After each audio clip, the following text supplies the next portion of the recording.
Senior صحافی اور تجزیہ کار جاوید چودھری کے مطابق نون لیگ نے 2017 میں شاہد خاقان عباسی کو وزیر اعظم بنایا، لیکن اس کی وجہ ان کا پروفائل نہیں تھا، مجبوری تھی۔ عباسی صاحب کا کوئی گروپ نہیں تھا، یہ پہاڑی ہیں اور اکیلے ہیں، لہٰذا پارٹی اور خاندان کو ان سے کوئی خطرہ نہیں تھا۔ میاں نواز شریف نے انہیں شروع میں 45 دن کے لیے کرسی پیش کی۔ اس دوران میاں شہباز شریف نے قومی اسمبلی کا الیکشن لڑ کر وفاق میں آنا تھا۔ عباسی صاحب نے وزارت عظمیٰ کی کرسی گرم کر کے ان کے حوالے کر دینی تھی، لیکن پھر خاندان کو محسوس ہوا شہباز شریف کے بعد پنجاب کا کیا بنے گا۔ فوج حمزہ شہباز کو قبول نہیں کرے گی اور دوسری طرف خواجہ سعد رفیق بھی امیدوار ہے، لہٰذا شاہد خاقان عباسی کا داؤ لگ گیا۔ یہ 10 ماہ وزیر اعظم رہے اور انہوں نے اس دوران اپنی ورکنگ سے بیوروکریسی اور فوج دونوں کے دل میں جگہ بنا لی۔ جنرل باجوہ اور تمام فیڈرل سیکرٹری آج بھی ان کی تعریف کرتے ہیں۔ یہ تمام فائلیں نپٹائے بغیر گھر نہیں جاتے تھے، 4 گھنٹے کی میٹنگ لیتے تھے، لیکن آخر میں فیصلہ کر کے اٹھتے تھے۔ پروٹوکول اور نمود و نمائش کے خلاف تھے۔ ان کی یہ خوبیاں پارٹی میں ان کی خامیاں ثابت ہوئی، لہٰذا اب آپ کو کسی جگہ دکھائی نہیں دے رہے۔ مارچ 2022 میں جنرل باجوہ نے شریف برادران کو مشورہ دیا تھا کہ آپ شاہد خاقان عباسی، احسن اقبال یا خواجہ آصف کو وزیر اعظم بنا دیں، آپ کا امیج بچ جائے گا۔ لیکن وفاق تو چھوڑیے، پارٹی کو پنجاب کے کیک میں بھی کسی کی شراکت گوارا نہیں تھی۔ چنانچہ میاں شہباز شریف وزیر اعظم بن گیا اور پنجاب حمزہ شہباز کے حوالے کر دیا گیا۔ اس کے بعد جو کچھ ہوا وہ پوری دنیا کے سامنے ہے۔ پنجاب بھی گیا اور آج وفاق بھی خطرے میں ہے۔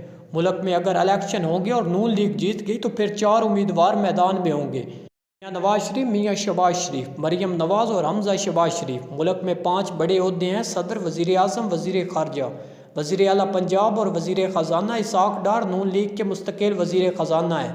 یہ اگر نگران وزیر اعظم نہ بنی تو یہ اگلی حکومت میں بھی وزیر خزانہ ہے۔ اگر نگران وزیر اعظم یا نگران وزیر خزانہ بن گئے تو یہ پھر مارچ میں چیئرمین سینٹ ہوں گے اور صدر کی غیر موجودگی میں قائم مقام صدر وزارت عظمیٰ میاں نواز شریف اور میاں شہباز شریف دونوں کا حق ہے۔ اگر بڑے حقدار کا فیصلہ نہ ہوا تو میاں نواز شریف صدر اور شہباز شریف وزیر اعظم ہوں گے۔ اگر میاں نواز شریف وزیر اعظم بن گئے تو میاں شہباز شریف وزیر اعلیٰ پنجاب ہوں گے۔ حمزہ شہباز اور مریم نواز وفاق میں آ جائیں گی۔ مریم نواز وزیر خارجہ ہوں گی۔ حمزہ شہباز تجارتی اور صنعتی پیداوار یا پھر oil and gas, water and power کی وزارت پسند کریں گے۔ لہٰذا رحمان علی تو دور، پارٹی کے 30 سال پرانے لیڈرز بھی کرسی کے نزدیک نہیں پہنچ سکیں گے۔ حقیقت تو یہ ہے کہ یہ جماعتیں گدیاں، جاگیریں اور بادشاہتیں ہیں۔ ان پر صرف زرداری، شریف، مولانا اور ان کی آل اولاد بیٹھیں گے۔ یہ وراثت میں اگلی نسل کو منتقل ہوں گی اور ان کی اگلی نسل خواہ کتنی نالائق، کتا فہم اور کرپٹ کیوں نہ ہو، پارٹی بھی بہرحال ان کی ہے، اقتدار بھی، حتیٰ کہ ان پارٹیوں میں جاوید ہاشمی، چودھری نثار اور خواجہ آصف کی بھی کوئی گنجائش نہیں۔ خواجہ آصف میاں شہباز شریف اور حمزہ شہباز سے ذہنی اور اعصابی لحاظ سے کہیں بہتر ہے۔ یہ 2 نسلوں سے سیاستدان بھی ہیں۔ ان کے والد خواجہ صفدر نے قیام پاکستان سے پہلے سیاست شروع کی تھی۔ یہ 1962 میں اس وقت پورے مغربی پاکستان کے اپوزیشن لیڈر تھے، جب شریف فیملی کا بزنس اور سیاست دونوں میں نام تک نہیں تھا۔ خواجہ صفدر سینیٹر بھی رہے اور جنرل ضیاء الحق کی مجلس شورا کے اسپیکر بھی، قائم مقام صدر بھی۔ خواجہ آصف ان کے صاحبزادے ہیں۔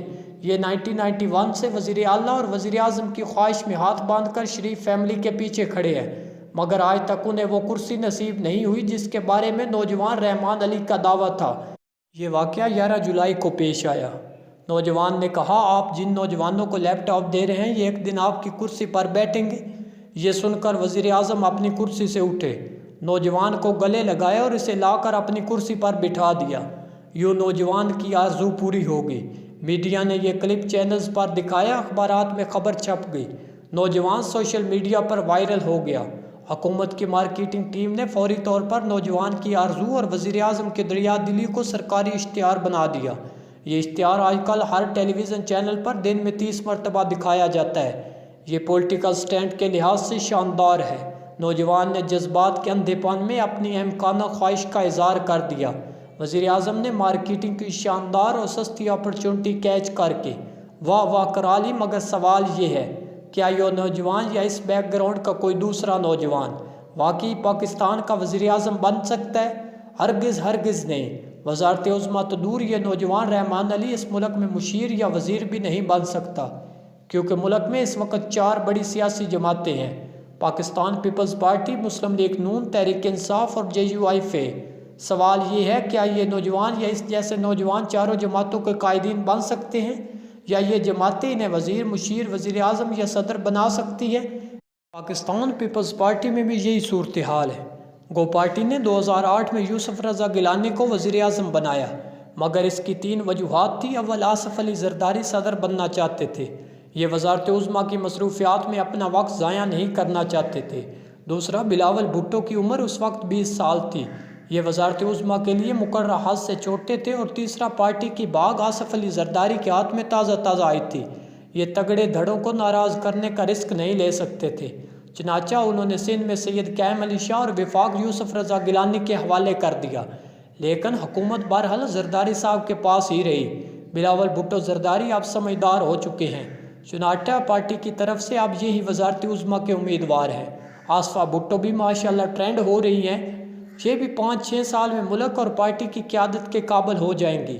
مولانا فضل الرحمان تیسری خاندانی جماعت کے سربراہ ہیں، یہ 43 برسوں سے پارٹی کے صدر ہیں۔ یہ ماضی میں کشمیر کمیٹی کے سربراہ ہوتے تھے، کیونکہ وہاں کام کم اور وسائل بہت زیادہ، لہٰذا مولانا خوش تھے۔ سیاست کے حالات تبدیل ہو چکے ہیں، چنانچہ مولانا اب صدر بننا چاہتے ہیں۔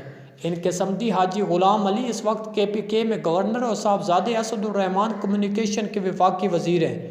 اس سے قبل 2009 میں پیپلز پارٹی کے دور حکومت میں مولانا کے بھائی عطاء الرحمان ٹورزم کے وفاقی وزیر رہے، لہٰذا وزارتیں ہوں یا مشاورتیں، یہ صرف اور صرف مولانا کے خاندان کا حق ہے۔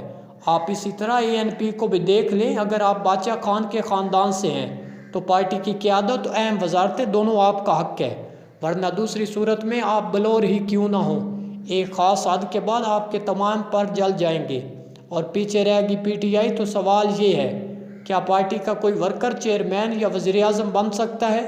اور کیا یہ صرف اور صرف عمران خان کا حق نہیں؟ ان حالات میں بنیر کا نوجوان رحمان علی وزیر اعظم کی کرسی پر بیٹھنے کا خواہش مند ہے۔